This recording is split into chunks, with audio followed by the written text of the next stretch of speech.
Buenas noches a todos.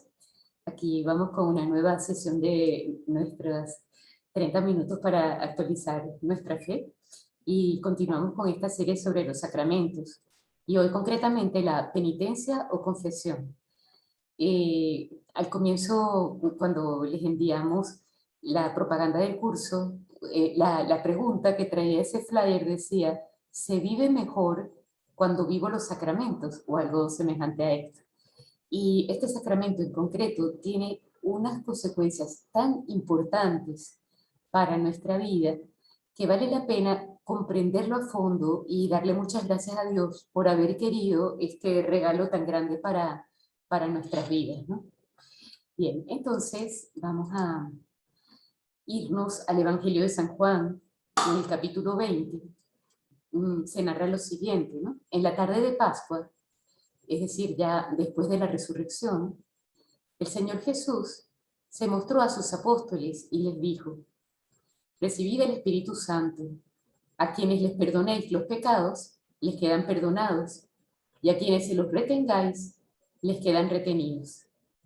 Este momento es un momento importantísimo, en el cual Jesús, que ha muerto en la cruz el Viernes Santo, el domingo de resurrección, solo 2 días después, bueno, el tercer día, que es el momento de la resurrección, le regala a los apóstoles el Espíritu Santo y les da el poder de perdonar los pecados, ¿no? A quienes les perdonéis los pecados, les quedan perdonados, y a quienes se los retengáis, les quedan retenidos, ¿no? De aquí surge el poder que tienen los sacerdotes para poder perdonar nuestros pecados. Aquí vemos esta imagen, a mí la verdad es como súper moderna, a mí me gustó mucho, porque estaba buscando una imagen bonita de la parábola del hijo pródigo, y había unos cuadros pues antiguos y tal, pero esta en realidad me llamó mucho la atención, porque podemos como observar el enorme dolor del muchacho, ¿no? Se ve que ha sufrido mucho, y el extraordinario cariño de su padre que lo acoge en sus brazos, lo arropa, lo recibe, ¿no? Y pues bueno, allí como podemos captar de alguna manera a través de una imagen lo que ocurre cada vez que participamos de ese sacramento de la penitencia, ¿no? Si queremos recordar brevemente la parábola del hijo pródigo, lo primero que recordamos es que son palabras de Dios hecho hombre, ¿no? Jesucristo, que es Dios hecho hombre, estando aquí en la tierra, narra la parábola del hijo pródigo. Sabemos bien que las parábolas son como cuentos en los cuales se quiere expresar realidades que quizá de otra manera no sería como tan fácil comprender, ¿no? O que se ven como con mayor claridad cuando se nos llegan a través de una historia, ¿no? Y concretamente la parábola del hijo pródigo, como recordamos, es la historia de un muchacho, hijo de una familia pudiente, que en un determinado momento piensa que él quiere recorrer el mundo, le pide a su papá la parte de la herencia que le correspondía. El papá, respetando su libertad, pues le da la parte de la herencia, el muchacho se va y empieza a vivir pues de una manera desordenada. Tenía pues bastante dinero, pues pierde todo el dinero, tiene una mala vida y termina pues entonces de mala manera cuidando cerdos, cochinos, ¿no? Y en ese estado deplorable, pues entonces empieza a pensar: yo en la casa de mi padre estaba muchísimo mejor, ¿no? Yo voy a volver a casa de mi padre, ni siquiera hay un motivo muy extraordinario, ¿no? De que se haya, digamos, arrepentido de sus pecados, sencillamente tenía hambre y pensaba que con su padre, aunque llegara ya en condición de esclavo o de trabajador, iba a estar mucho mejor que lo que estaba en ese momento, ¿no? Pues reemprende el camino de regreso por motivos no del todo nobles, ¿no? Y cuando el papá se da cuenta, seguramente alguno de los trabajadores de la finca que se da cuenta de que viene llegando el hijo y sale corriendo y le avisa al padre, pues el padre sale corriendo en su búsqueda, lo acoge, le llena de abrazos y besos y el hijo empieza a excusarse y el papá lo que dice, pues bueno, vamos a celebrar una fiesta, le pide a los criados que busquen el ternero cebado, es decir, aquel animal que lo estaban engordando para una buena ocasión, y que le traigan vestiduras nuevas y que le pongan el anillo, etcétera, ¿no? Toda esta historia, toda esta parábola narrada por Jesucristo, viene a hablarnos de la triste posibilidad que tenemos los hombres de emprender el camino de alejarnos del Padre. Con pleno uso de nuestra libertad podemos hacer de nuestra vida pues lo que queramos, y tal vez por inconsciencia o por, pues no sé, falta de experiencia o por maldad o lo que sea, pues pensamos que es mejor vivir una vida lejos de Dios que vivir una vida con Dios. Pero esa historia que podía haber tenido un final terrible, una vida lejos de Dios, pues resulta que se puede recomponer. Podemos volver a la casa del Padre, y la acogida del Padre no es una regañina, ¿no? Sino un abrazo amoroso y un restituir al Hijo su condición de Hijo, que es como el regalo más grande, ¿no? Aquella persona que había perdido totalmente su dignidad, que hasta estaba, bueno, había perdido todo, pues, ¿no? Resulta que es acogido nuevamente como hijo y vuelve a adquirir su dignidad, su valor, su grandeza, ¿no? Hijo del Padre. Pues bueno, esa parábola es un reflejo de lo que es el sacramento de la confesión y cómo Dios quiere que cada persona que toma un camino de distanciarse de Dios por el motivo que sea, pueda tener la seguridad de que lo mejor que puede hacer es volver y que será recibido pues con esta acogida, ¿no? En la mina anterior, ¿no? Decíamos aquí, a quienes perdonéis los pecados, les quedan perdonados; a quienes se los retengáis, les quedan retenidos, ¿no? En el Evangelio también aparecen distintos momentos en los que se refleja cómo Jesucristo, por ser Dios, tenía el poder de perdonar los pecados. Uno de esos momentos es cuando hay un hombre que está acostado, paralítico, lo tienen en una camilla, y está Jesucristo dentro de una casa, perdón, y los amigos de este muchacho lo toman, lo ponen en la camilla, lo amarrarán a la camilla, y desde el techo, habría como un patio interior, descolgaron, ¿no? Porque había tantísima gente que no podían entrar por la puerta, pues descolgaron al paralítico desde el techo, ¿no? Y estando allí, entonces Jesús le dice: ¿quieres ser curado? Y él dice: bueno, por supuesto, ¿no? Entonces, lo primero que le dice: tus pecados son perdonados. Y todos los que están allí le dicen: bueno, ¿cómo tus pecados? ¿Cómo un hombre puede perdonar los pecados? Los judíos de la época tenían muy claros que la ofensa a Dios solo puede ser perdonada por aquel que ha sido ofendido. O sea, por ejemplo, si yo ofendo a Pedro, ¿no? Pues tengo que pedirle perdón a Pedro, no a Juan. Es decir, el ofendido perdona al ofensor. Pues estas personas se preguntaban: ¿cómo es posible que tú digas que le perdonas sus pecados? ¿No? ¿Acaso eres tu Dios para perdonar los pecados? Y resulta que Jesús le dice: para que todos aquí vean que yo tengo poder de perdonar los pecados, a ti te digo, toma tu camilla, levántate y anda. Y se puso de pie el muchacho, ¿no? Paralítico. Entonces, ya en el Evangelio se ve con toda claridad el poder de Dios de perdonar los pecados. Ese poder Dios quiere dejarlo en manos de los apóstoles, que luego será transmitido de generación en generación a cada uno de los sacerdotes que tienen licencia para confesar. Para poder comprender mejor lo que es el pecado, ¿no?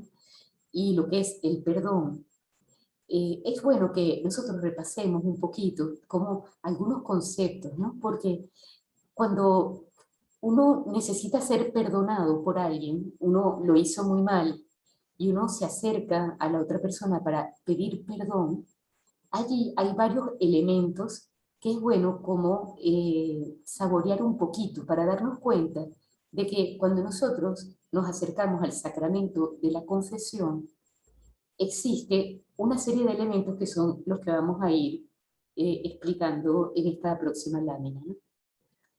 Por ejemplo, ¿no?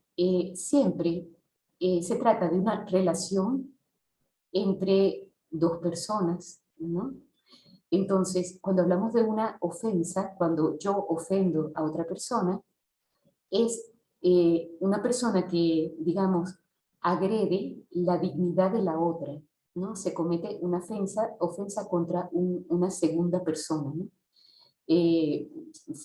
No se le trata de acuerdo a su dignidad, o se le quita algo que es suyo, o sea, se le quita la honra hablando mal de él. O sea que cuando yo ofendo a otro, estoy realizando una acción que genera en el otro un dolor o genera en el otro la pérdida de un derecho, ¿no? Podríamos hablar también, bueno, estos son como aproximaciones a estos conceptos, ¿ah? O sea, eso no es la definición, digamos, del libro, etcétera, sino un poquito tratar de glosar estos conceptos para poder entender mejor lo que es la confesión, ¿no? Un agravio, ¿no? Viene a ser algo similar a una ofensa, ¿no? Bueno, sí, es una acción que realizo que igual supone a la otra persona, vendría a ser como un sinónimo, ¿no? ¿Qué ocurre? Mm, en el caso anterior, ofensa, agravio, tenemos dos personas, sujeto y el otro que recibe el objeto del agravio, ¿no? Y un hecho concreto, ¿no? Que es como el hecho objetivo que ocurrió entre las dos personas, ¿no? Esa situación genera en la persona que realizó la mala acción un sentimiento de culpa, ¿no? Es decir, si la persona tiene una conciencia bien formada y hace algo que es incorrecto, al poco tiempo o enseguida se da cuenta de que actuó mal, actuó precipitadamente o actuó movido por la ira o actuó, y surge un sentimiento que es el sentimiento de culpa. Me doy cuenta de que no debería haber actuado así. También, disculpen, en el de arriba, en la culpa, no solamente es un sentimiento, sino que hubo un hecho concreto del cual yo soy culpable. Y eso es tan real que todo culpable debe pagar por su culpa. Por eso cuando una persona es culpable, se le impone una pena, ¿no? Para poder suplir la mala acción.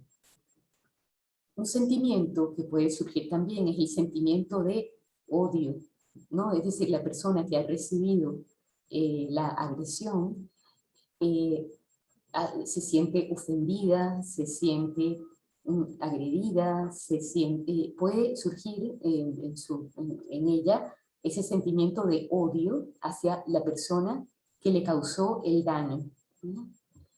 Puede surgir el rencor. ¿Qué ocurre con el rencor? El rencor podría ser entonces como un odio que se prolonga en el tiempo, que se arraiga ¿no? en el alma de una persona hacia aquel que actuó de mala manera contra él, ¿no?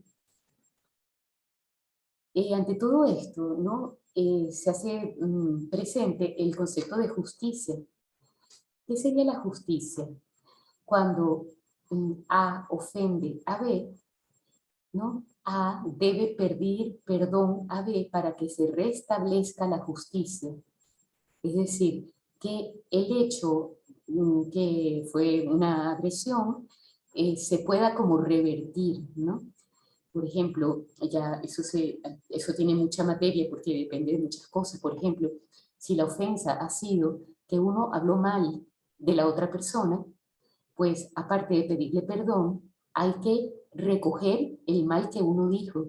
Y si yo hablé con 5 personas mal de una sexta, ¿no? Yo tengo que ir a casa de esas 5 a decirle que yo me equivoqué, que no tenía razón en lo que decía y que, no, o sea, hay que restituir. O sea, la justicia implica no solo la petición de perdón, sino el restituir el agravio, pues, o sea, como suplir aquello que uno hizo, ¿no?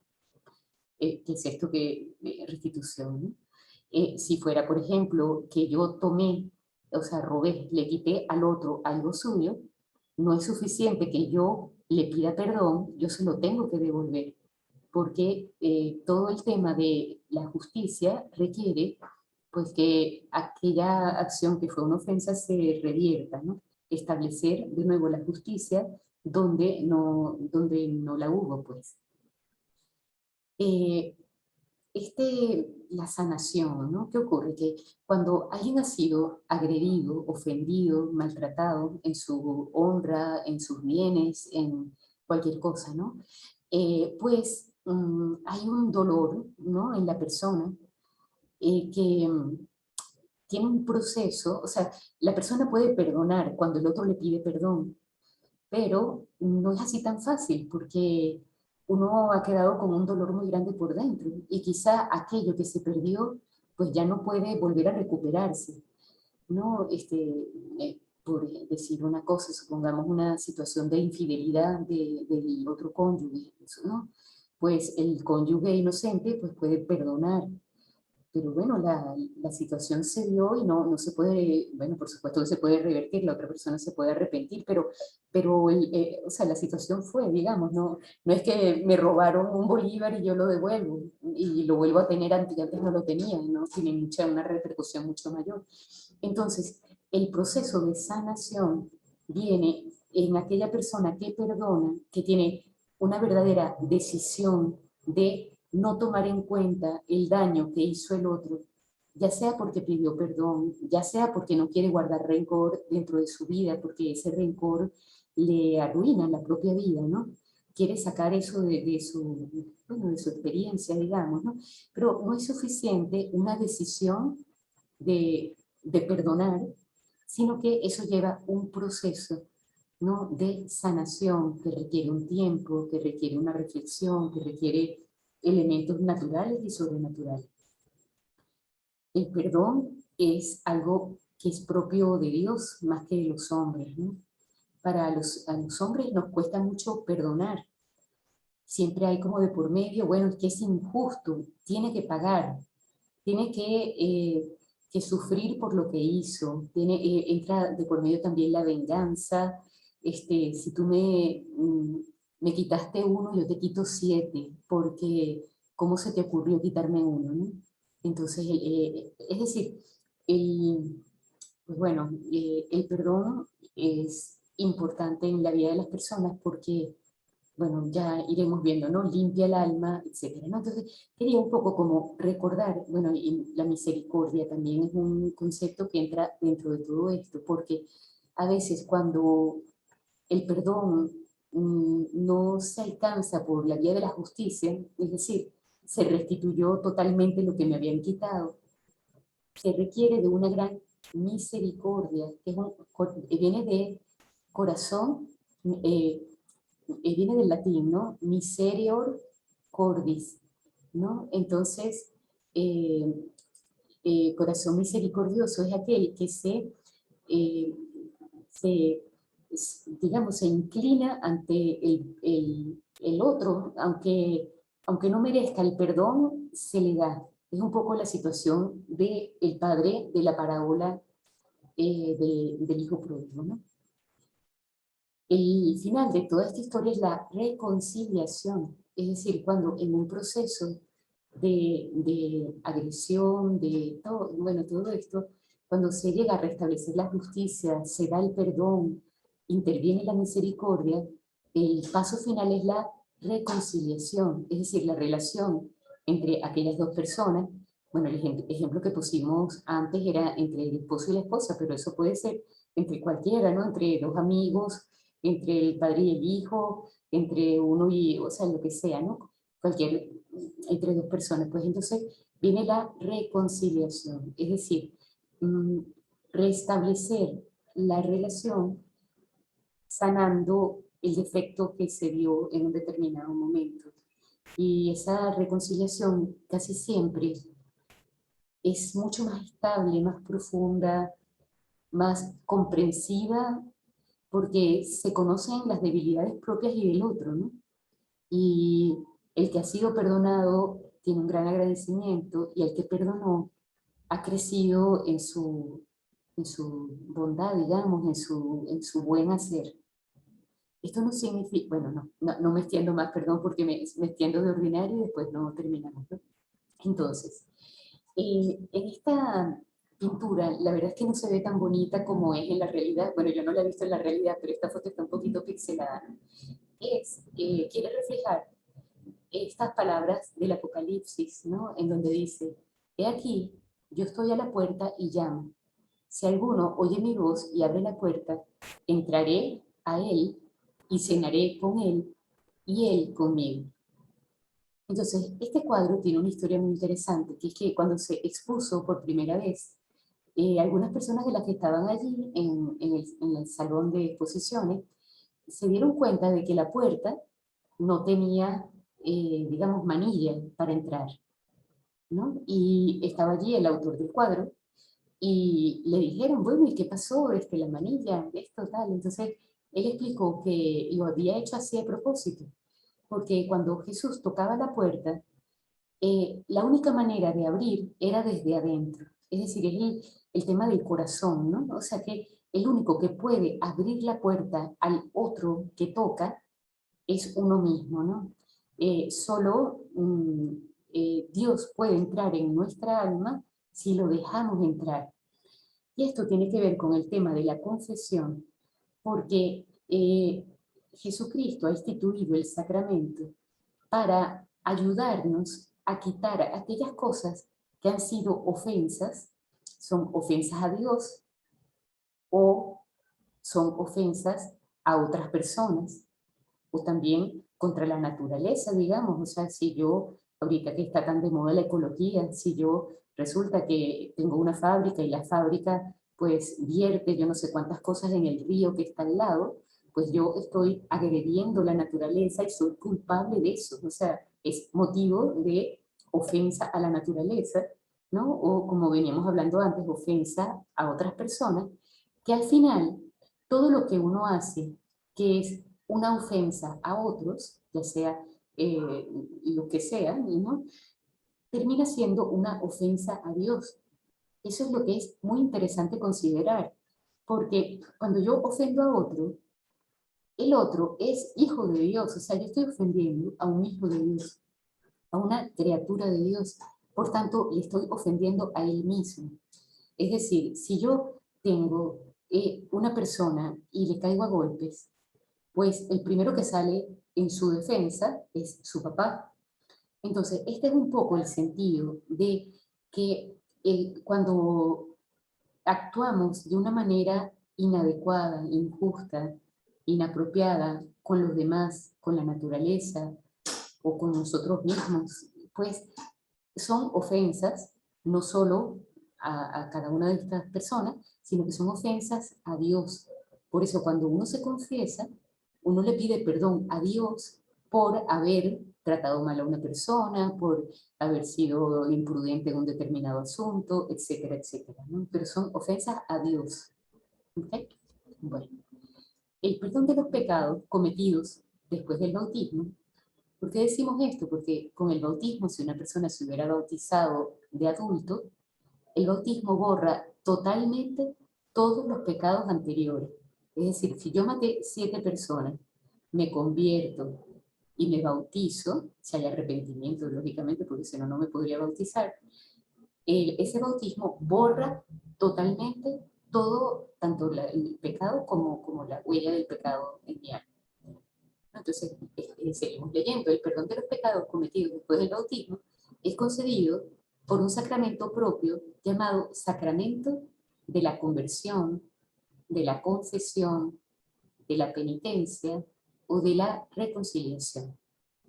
Es decir, ese sacramento tiene todos esos nombres y se entiende bien, ¿no? Conversión, porque el que peca, convertirse es aquella acción por la cual una persona que va en una dirección da la vuelta en 180 grados. O sea, va hacia el norte y da la vuelta y se dirige hacia el sur. Convertirse, ¿no? En la propia vida es dejar el mal camino para reemprender el bueno. Por eso es el sacramento de la confesión, perdón, de la conversión. Se dice también de la confesión, porque requiere que nosotros expresemos oralmente los hechos, ¿no? Confesarlos. Es decir, decir en voz alta al confesor, al sacerdote, aquellas cosas de las que estamos arrepentidos y de las que queremos recibir, pues que Dios las borre de nuestra vida, ¿no? Bien, sacramento de la penitencia o de la reconciliación, porque gracias a la reconciliación eh, podemos volver a restablecer los nexos con Dios y los nexos con las demás personas que hemos transgredido con nuestro mal actuar. Bueno, entonces, ¿qué consecuencias tiene el pecado en nosotros y en nuestras vidas, ¿no? Entonces, el pecado, voy a empezar por la parte del lado derecho, ¿no? A los ojos de la fe, ningún mal es más grave que el pecado y nada tiene peores consecuencias para los pecadores mismos, para la iglesia y para el mundo entero. Es decir, que uno puede decir, Dios mío, qué cosa tan horrible, fulanita se murió. Bueno, sí, eso es horrible verdaderamente, pero bueno, después de esta vida viene la vida eterna. ¿Cuál es el único verdadero mal? Aquel que nos hace capaces de perder lo más importante, que es pues la posibilidad de la vida eterna, porque o sea, en esta vida todo se acaba, ¿no? Y después viene la vida eterna, que es para siempre. Sabemos bien, también es doctrina de la Iglesia, que el que ha actuado bien durante su vida, ¿no? Pues merece un premio, y el que ha actuado mal durante su vida merece un castigo. Y eso no es que lo diga la Iglesia, es que eso es de anteojitos, digamos, ¿no? Es decir, que en una familia, si un niño se porta bien, pues bueno, se van a comer un helado. Y si el niño se porta mal, pues bueno, no usa el celular durante 3 días, porque a ver si, ¿no? Entonces, el tema del premio y el castigo es algo propio de la naturaleza humana y de la naturaleza de las cosas, ¿no? Entonces, el pecado, que es la ofensa a Dios, cuando nosotros actuamos en contra de los demás, o en contra de la naturaleza, o en contra de nosotros mismos, o en contra de Dios, ¿no? Que son las distintas posibilidades, pues la consecuencia es que nos enemistamos con Dios, se rompe la relación con Dios, y nosotros mismos decimos, bueno, yo no quiero continuar, o sea, yo no quiero ir a la casa del Padre, entonces no voy a la casa del Padre. Es decir, que cuando el pecador persevera en su pecado, no es que Dios lo lanza al infierno, sino que él mismo no quiere ir al cielo, ¿no? Él mismo quiere permanecer en el pecado y él mismo entonces recibe el castigo de su decisión. Es decir, que el, bueno, no, ok. Entonces vamos a la columna del lado izquierdo. ¿Qué pasa con el pecado, no? Entonces, cuando se peca, ¿no? Se lesiona el honor de Dios y su amor, la propia dignidad del hombre que está llamado a ser hijo de Dios, y el bien espiritual de la Iglesia, de la que cada cristiano debe ser una piedra viva. Entonces, cuando se comete un pecado, como decíamos, se ofende a Dios, ¿no? Y el amor de Dios por nosotros. Pero no solo es que le ofendemos a Él, sino que cada vez que se comete un pecado, yo me agredo a mí misma, ¿no? Por ejemplo, si yo miento habitualmente, la primera persona perjudicada soy yo misma, porque el hábito de mentir engendra en mí una falta de apertura a la verdad y una ceguera que va después a pasar su factura en mi propia vida, ¿no? Es decir, si yo veo las cosas de una manera falsa, pues, no, o sea, hay que vivir de acuerdo a la verdad, pues al final de cuentas, ¿no? Entonces, con este ejemplo que no resultó muy bueno, la idea es que cuando repasamos los mandamientos, ¿no? No tomar honrar padre y madre, no matar, no robar, no cometer actos impuros, no, ok, todos esos mandamientos que son tanto que muestran los pecados, digamos, los errores que podríamos cometer, los más básicos, ¿no? O sea, como la raíz de todos los demás, ¿no? Entonces, cuando una persona comete esos errores, esos pecados, ofende a Dios, pero se desnaturaliza ella misma, ¿no? Por eso se habla de que su propia dignidad de hombre se queda oculta. Eso se puede ver bien, o sea, cuando una persona lucha por vivir en la verdad, por vivir en el bien, por vivir en la donación a los demás, en el respeto a los demás, es una persona que atrae, es una persona que tiene una dignidad o sea, porque el buen actuar genera personalidades espectaculares que están llamadas a dejar una huella en el mundo, ¿no? El mal actuar genera monstruos, ¿no? Monstruos de egoísmo, monstruos que generan a su alrededor trepidación. Entonces, es como una muestra clara de que el primer interesado en no pecar debería ser uno mismo. Que aunque no nos duela, por Dios, lo que estoy diciendo es una barbaridad, ¿no? Porque lo más importante es porque nos importa ofender a Dios, pero aunque no fuera por eso, ya por ese segundo motivo interesaría rectificar un poco en nuestra vida. Y luego se lesiona también el bien espiritual de la iglesia, porque sabemos que formamos parte de la iglesia, es decir, la iglesia es el cuerpo de Cristo. Y cuando una persona que por el bautismo forma parte de la iglesia no transmite el bien, lo que transmite es el mal. Por tanto, el cuerpo vivo de la iglesia se ve perjudicado porque todo conecta, ¿no? Es decir, por la comunión de los santos, que es una particular unión que existe entre todos los bautizados, el buen obrar de unos se difunde en la vida de los demás y el mal obrar de uno se difunde también en la vida de los demás. Entonces, cuando mi vida desdice del bien, no es una cosa personal mía. Mira, yo si quiero, porque supongamos, yo no le hago daño a nadie, ¿no? Déjame tomarme 7 litros de ron, no sé qué, me hago daño a mí mismo, no me importa. Pero no, o sea, siempre le hacemos daño a alguien porque formamos parte de un conjunto, es decir, digamos, no hay pecados privados. El que yo tenga este mal pensamiento, nadie lo sabrá nunca. Bueno, nadie lo sabrá nunca, pero de que estuvo, estuvo, y de que eso genera una falta de vitalidad en el cuerpo místico de Cristo, que es la iglesia, eso es una realidad, ¿no? Bueno, entonces vamos a seguir un poquito más. Ok, entonces en esta imagen que me encontré por allí, me gustó. Eh, no sé qué ideas les trae a ustedes esta imagen, ¿no? Pero cuando una persona no se, o sea, el pecado, ¿no? El mal obrar genera culpa. La culpa es como un peso gigantesco que llevamos en nuestro interior, que hay dos maneras de quitárselo de encima. La mejor manera y la más rápida es la confesión, ¿no? Y la rectificación de la conducta y todo esto. Y la manera peor es como la justificación. Yo es que hice eso por este motivo, yo es que hice eso porque era lo que tenía que hacer. En el fondo de nuestra conciencia nos damos cuenta de que eso no es verdad, ¿no?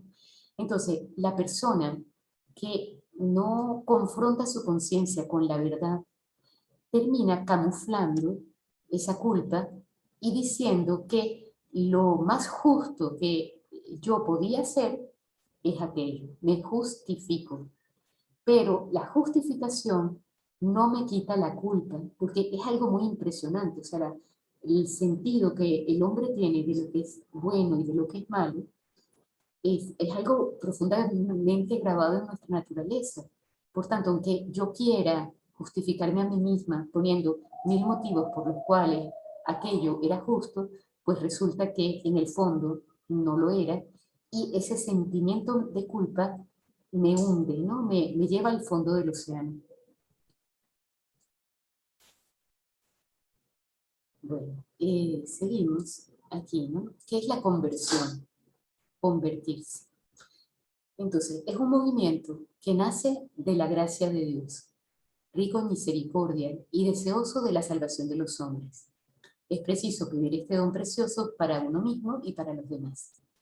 Es decir, la conversión, es decir, ese primer paso para reconocer nuestro pecado, nuestra falta, nuestra culpa, ¿no? Y ponernos en camino, no es una cosa que nos pasa a nosotros porque se nos ocurrió, sino que es siempre don de Dios. Es decir, Dios, que no se conforma con tenernos lejos de Él, pone en nuestro interior como una semilla de deseo o sea, es un movimiento que nace de la gracia. Dios nos da la gracia para rectificar. Si en algún momento de nuestra vida hay algo que como oscuro y además que no queremos rectificar, estamos como empeñados en aquello y no vemos la manera de rectificar nuestra conducta, no tenemos la fuerza, pues no nos preocupemos, ¿no? Porque lo único que hay que hacer es pedirle a Dios que nos ayude, ¿no? Mira, Dios mío, yo pienso que yo tengo la razón, que esa otra persona no tiene la razón, que tenía la razón en ahorcarlo y que tal, ¿no? Pero, Señor, si no, ayúdame a darme cuenta de si esto es así, dame tu gracia para ponerme, para ver con mayor claridad, sí, bueno, no sé, o sea que Dios siempre nos da la ayuda, ¿no? Porque la conversión es un movimiento que nace de la gracia de Dios. La conversión implica un dolor y una aversión respecto a los pecados cometidos y el propósito firme de no volver a pecar. Esto es importantísimo, ¿no? Porque, claro, si uno dice, bueno, yo hice aquello, una determinada cosa negativa, ofendí a una persona, ¿no? Ok. Mm, o sea, no es suficiente que yo me arrepienta, ¿no? O sea, implica sentir dolor de aquello y una aversión. La palabra aversión no es tan usada, digamos, pero es, por ejemplo, supongamos un alimento que a nosotros no nos gusta en lo absoluto, ¿no? El brócoli. Siento aversión al brócoli, es que no lo puedo ni ver, ¿no? Entonces, bueno, a mí sí me gusta el brócoli, pero por poner un ejemplo, ¿no? Entonces implica, ¿no? La conversión implica dolor por aquello y una aversión, ¿no? No quiero que esto me vuelva a pasar nunca más. O sea, el que siente ese dolor y esa aversión se ha convertido. Si uno dice, mira, sí, estuvo mal, pero bueno, mañana sigo, pasado también, y traspasado es cuando yo me voy a convertir. Pues bueno, eso no tiene nada de conversión, ¿no? Implica dolor y aversión a los pecados cometidos y el propósito firme de no volver a pecar. La conversión, por tanto, mira al pasado y mira al futuro, ¿no? Me convierto y hago un propósito de no reincidir en aquello. Y se nutre de la esperanza en la misericordia divina, porque uno sabe que uno es muy débil y que aunque uno diga nunca más, uno sabe que sí, que otra vez, ¿no? Y quizá al día siguiente estamos en lo mismo, pero el que uno pueda reincidir por debilidad es compatible con esa aversión y esa búsqueda de la ayuda en Dios para no volver a hacerlo. Y como Dios es tan Padre, sabe que somos capaces de volver a reincidir y Él, si hay esa disposición, ¿no? De dolor y de aversión, nos perdona nuevamente. Bien, entonces, continuamos. Este tema del perdón es tan importante que autores, por ejemplo, como Tom Hanks, ¿no? O sea, es una realidad de la vida, o sea, esto no lo dice San Agustín ni Santo Tomás, sino Tom Hanks, ¿no? Entonces dice, la vida es demasiado corta como para no perdonar. Es decir, si hay algo que perdonar, cuanto antes mejor, ¿no? Intentar conversar, intentar dejar las cosas en claro de una manera adecuada. Y la vida es demasiado corta como para no perdonar. Vemos ahora, ¿no? Los actos del penitente, ¿no? Supongamos la confesión, ¿no? Decidimos confesarnos, ¿no? Pero para poder confesarse bien, ¿no? Hay que comprender un poquito cómo es este sacramento, ¿no? El sacramento de la penitencia está constituido por el conjunto de 3 actos realizados por el penitente y por la absolución del sacerdote. Es decir, necesita dos partes. La parte del penitente, que somos nosotros, y la absolución del sacerdote, es decir, las palabras del sacerdote que dicen: yo te absuelvo de tus pecados, en el nombre del Padre, del Hijo y del Espíritu Santo. Entonces, ¿cuál es la parte nuestra? Entonces, vemos aquí cuáles son los actos del penitente. Primero, el examen de conciencia. Es importante que uno adquiera como el hábito de mirar cada día cómo está, ¿no? ¿Qué ha pasado? ¿Qué hice bien? ¿Qué hice mal? ¿Qué podía haber hecho mejor y no lo hice por otros motivos, ¿no? El examen de conciencia diario ayuda mucho a darnos cuenta de qué nos está pasando, ¿no? De para dónde vamos, porque, o sea, si yo nunca miro hacia mi interior, pues resulta que es como, no sé, como una persona que tiene un jardín y no tiene jardinero, ¿no? O sea, se supone que ella es la jardinera o el jardinero, entonces, pero bueno, tiene días que no va por el jardín. Cuando regreso después de un mes, aquello es una selva, ¿no? En cambio, el jardinero que le importa su jardín, va todos los días, riega, quita las ramitas no sé qué, se da cuenta de que una plaga está entrando o de que, caramba, no ha llovido desde hace 4 días, tengo que regar. El examen de conciencia es mirar nuestro terreno, como aquello que Dios me ha dado, mi propia vida, la vida de mi familia, mi trabajo, mis relaciones con los demás, ¿no? ¿Cómo han estado en ese día? ¿Qué he hecho bien? ¿Qué he hecho mal? ¿Qué he podido hacer mejor? O si hay alguna cosa concreta, ¿no? Súper concreta que nosotros necesitamos cambiar, bueno, también nos fijamos en ese punto concreto, ¿no? Examen de conciencia, dolor de corazón. Dolor de corazón no es que nos va a dar un infarto, porque es un dolor espiritual, ¿verdad? ¿Pero qué significa? Dolor de corazón, es decir, es aquella eh, actitud interior que es como un acto de la voluntad, a través de la cual nosotros nos duele haber cometido aquel hecho, aquel pecado, aquel pensamiento, aquella palabra, aquella acción, o aquella omisión. Las omisiones también pueden ser pecados, ¿no? Y me duele, pero por un motivo de amor a Dios o de amor a los demás, ¿no? Esa es la contrición perfecta. En cambio, la atrición es un tipo de dolor, que es un dolor o por mí mismo, por mi vanidad, cómo es posible que a mí me pasen estas cosas, o también por el temor al castigo de Dios, ¿no? Entonces, no hay un motivo, digamos, como positivo, sino un motivo, pero de todas maneras es perfectamente válido. Aunque sea atrición, es suficiente para el perdón de los pecados. Luego, propósito de enmienda, es decir, no volver a caer en aquello, lo cual implica también prever las situaciones en las que a mí me pasa eso. Por ejemplo, me encanta jugar canastón, y canastón es el lugar donde se critica a la humanidad entera, ¿no? Y se habla y se dice y se desdice todos los chismes, verdadero, falso o en el intermedio y tal. El propósito de enmienda no es solamente, bueno, pedir perdón por todo lo que dije sin estar segura, o estando segura no me correspondía divulgarlo porque le quito la fama a esa persona. Entonces el propósito de enmienda, más que en pedirle perdón al Señor por aquella situación en la que hablé de más o me quedé escuchando de más con gusto, ¿verdad? Pues el propósito de enmienda es decir, bueno, o ponemos unas reglas de juego en el canastón, o no me interesa el canastón, ¿no? Me voy a dedicar a otras cosas con mis amigas. Esto es un ejemplo tonto, pero por decir algo del propósito de enmienda. Decir los pecados al confesor. Dios, siendo tan extraordinariamente bueno con los hombres, sabía que uno necesita la seguridad del perdón. Es decir, si yo he ofendido a una persona y no se lo digo, sino interiormente, ¿no? En mi corazón digo, bueno, siento mucho haber hecho eso, pero no se lo dije a la persona que yo agravié, no se lo dije. Entonces, uno en el interior está, esa persona me habrá perdonado, ¿no?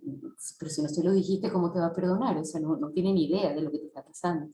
Es verdad que Dios conoce hasta nuestros pensamientos más profundos, pero quiere también que a nosotros expresar ante el sacerdote nuestros pecados, que el sacerdote es el mismo Cristo, no es un hombre, sino que es el mismo Cristo. Pues lo primero que pasa es que se aclara nuestra conciencia, porque cuando uno expresa, yo hice esto y mm, no sé, por debilidad o con premeditación, me lo pensé durante 15 días para hacer aquello, ¿no? O sea, con las circunstancias y tal. Cuando uno expresa en voz alta aquello, el primero beneficiado es uno, porque uno adquiere conciencia de la propia maldad, ¿no? O de la propia debilidad o de la propia lo que sea, ¿no? Entonces, tiene un primer motivo muy acorde a la naturaleza humana, que es el propio conocimiento. Un segundo motivo es esa seguridad del perdón por parte de Dios, porque allí el sacerdote es un juez, pero es un juez que en vez de condenar al que confiesa su culpa, perdona. O sea, ocurre al revés que en los tribunales humanos. En los tribunales humanos, si una persona dice yo soy culpable de tal cosa, pues el juez lo manda a la cárcel. Quizá le da una sentencia más suave por bueno, por haberse declarado culpable, pero lo que es verdad es que no se salva de esa, ¿no? En cambio, la confesión, cuando la persona se dice culpable, entonces en ese momento Dios perdona. Es decir, aquello que dijimos en la confesión no existe más. Y no solo eso, sino que en la confesión Dios da la gracia para que en próximas ocasiones que yo me encuentre en esa situación esté más fuerte y no me sea tan difícil, digamos, sobreponerme a aquella tentación o a aquella situación, ¿no? Entonces, decir los pecados al confesor y cumplir la penitencia. El sacerdote, que es juez, establece una pequeña penitencia, porque, o sea, todo el que es culpable debe pagar, ¿no? Pero el sacerdote es tan bueno que la penitencia que impone es una pequeña oración de ordinario, ¿no? Si hay algo que restituir, por ejemplo, si yo robé algo y estoy en condiciones de devolverlo, aparte de la penitencia que me impone el sacerdote me va a decir, mira, devuelve lo que te robaste, ¿no? Porque es una cuestión de justicia. Pero de ordinario, cuando son cosas de otro tipo, la penitencia es sencillamente, mira, reza un Ave María. Y el sacerdote, tenemos que saber que para suplir lo que yo debería haber puesto y no puse, lo pone el sacerdote con su propia penitencia. Es decir, los sacerdotes suplen con sus pequeñas o grandes mortificaciones, con su oración, con su vida buena, aquello que yo debería haber pagado, pero él lo toma sobre sus hombros para que no me caiga a mí. Entonces, el regalo más maravilloso que Dios nos ha podido dejar es la confesión, porque nos rehace, nos quita el peso de nuestros pecados y no es una cosa solamente subjetiva, sino real, ¿no? Hay una cosa que es importante conocer, pero bueno, lo vamos a ver en la próxima lámina, que es el tema de la culpa y la huella que deja. Okay. Ahorita lo vamos a decir. Bueno. ¿Quién es el ministro? Es decir, ¿quién puede confesar? Es decir, no cualquiera puede perdonar los pecados. Si no sé, si una persona ofende a otra y esta otra la perdona, pues bueno, la perdona como persona, pero el pecado sigue allí, ¿no? Porque he ofendido a Dios, ¿no? Entonces, el ministro de la confesión es el sacerdote. Solo los sacerdotes que han recibido de la autoridad de la Iglesia la facultad de absolver pueden ordinariamente perdonar los pecados en nombre de Cristo. Aquí, por supuesto, va a venir a la mente de muchos de ustedes todo el tema de la santidad de los sacerdotes, porque ha sido un tema fuerte en los últimos años, todo el tema de la vida santa de los sacerdotes, ¿no? Esto ameritaría, pues bueno, una clase completa. Se han dado pasos adelante para evitar que vuelvan a ocurrir estas situaciones. Pero lo que solamente quiero decir aquí es que cuando el sacerdote confiesa, no es un hombre, es Cristo. Es decir, que aunque fuera el sacerdote más perverso de todos los perversos, no que de ordinario nunca va a ser así de ordinario, o sea, son muchísimos más, o sea, infinitamente más los sacerdotes buenos que los sacerdotes que se les ha dado mala prensa porque efectivamente hubo hechos negativos, ¿no? Pero la santidad de los sacerdotes eh, es muy deseable, por supuesto, pero no es indispensable para que conceda el perdón de los pecados. ¿No? Un sacerdote puede dar la absolución, aunque él personalmente no sea digno. ¿Bien? Bueno. De estas también, ¿no? Cosas que se encuentran en internet. La reconciliación, ¿no? Siempre trae consigo la primavera del alma. La frase vale la pena pensarla también, porque a veces nuestra alma no está de primavera, sino de invierno o de otoño o de verano. La primavera es el momento en el que despunta la vida, se abren las flores, etcétera, ¿no? Pudiéramos describir cada uno de nosotros la primavera. Pero cuando hay ofensa, cuando hay rencor, cuando hay agravio, cuando no se ha perdonado, no se puede, no hay primavera en el alma. O sea, es importantísimo perdonar, porque mientras no se perdone, nuestra alma está como atada a una situación negativa que no le permite generar, pues bueno, esta primavera de la que se menciona aquí. Entonces, efectos de la confesión, ya terminando, ¿no? Los efectos espirituales del sacramento de la penitencia son, primero nos reconcilia con Dios.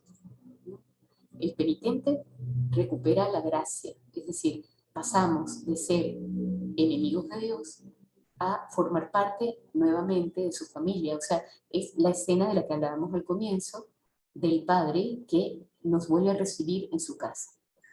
Nos reconciliamos con la Iglesia, porque también habíamos explicado antes que cualquier pecado nos, bueno, genera una separación del resto de la Iglesia, ¿no? Del resto de los cristianos. Se remite la pena eterna, contraída por los pecados mortales. Es decir, cuando el pecado es un pecado mortal, es decir, son aquellos temas que por su importancia causan la total separación de Dios, ¿no? Porque son excesivamente injustos, porque son, bueno, contrarios a la naturaleza, etc. ¿No? Cuando se comete un pecado mortal, la contrapartida, digamos, el castigo, lo que se recibe es la pena eterna. Es decir, que al igual que cuando a una persona se le declara culpable, se le dice 30 años de cárcel. Bueno, cuando una persona peca mortalmente, se le dice pena eterna.